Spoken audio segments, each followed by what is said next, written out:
আমাদের হাত তোলার অধিকার নাই। 8:30টার দিকে আসার পর উনি আমার সাথে বিশৃঙ্খলা শুরু করছে। গেটের মধ্যে তালা দেওয়া ছিল। আমি স্যারকে বলছি যে আমার ওই তালার চাবি আমার কাছে নাই। কে মারলো, কাহা মারলো আমি বলতে পারলাম না। উনি তারপরেও আমার অবিশ্বাস করতেছে, উনি বারবার আমার দোষী করতেছে। আমি বলতে পারলাম না। অফিস টাইমে দেখি তালা তালা সকালবেলা আসছে, আসার পরে আমার বলতেছে তালাটা খুলে দেন।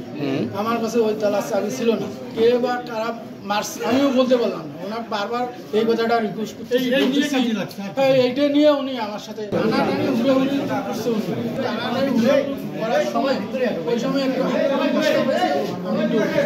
বাংলাদেশ নার্সিং ও মিডওয়াইফারি কাউন্সিল অনুমোদিত এবং রাজশাহী মেডিকেল বিশ্ববিদ্যালয় অধিভুক্ত উত্তরাঞ্চলের স্বনামধন্য nursing college Rangpur community nursing college 3 বছর মেয়াদী ডিপ্লোমা ইন মিডওয়াইফারি কোর্সে বিশেষ ছাড়ে ভর্তি চলছে।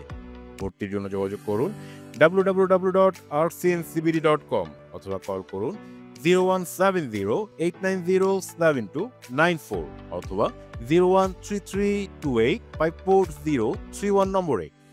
রংপুরে গঙ্গোচর রোডে অবস্থিত Rangpur community nursing college nursing পেশার একটি বিশ্বস্ত ঠিকানা। আমি যখন অফিসে আসি তারা বলছে যে স্যার কে বা কারা তালা লাগাইছে, আমার কাছে চাবি নাই। বাইরে দাঁড়ায় আছে।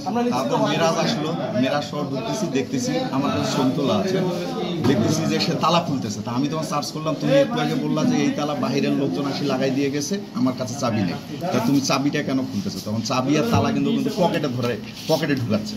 তা আমি ওর কিন্তু হাতটা চিপি ধরি যে তুমি দাঁড়াও, স্যার আসুক, তারপর তুমি এই বিষয়টা তুমি ব্যাখ্যা করবা।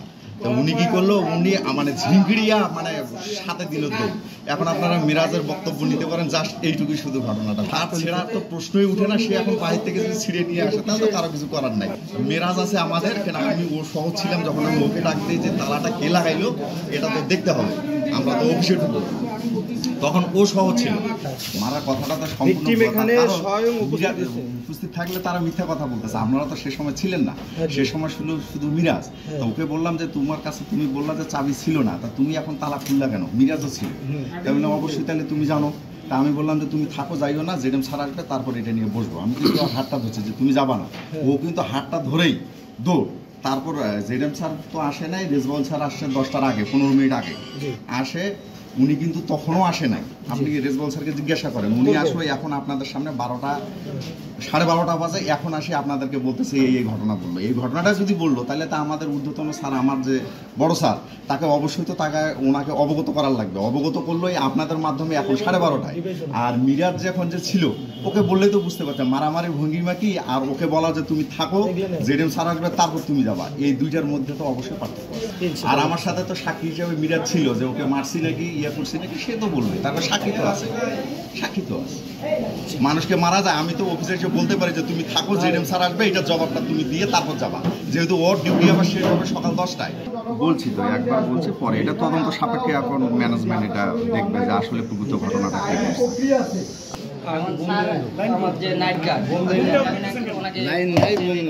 কে তালা মারছে উনি বলতেছে, আমি বলতে পারি না, যার কারণে পরে স্যারের সবাই মানে আর কি ধরাধরি হয়েছে, হাট ছিঁড়ে গেছে।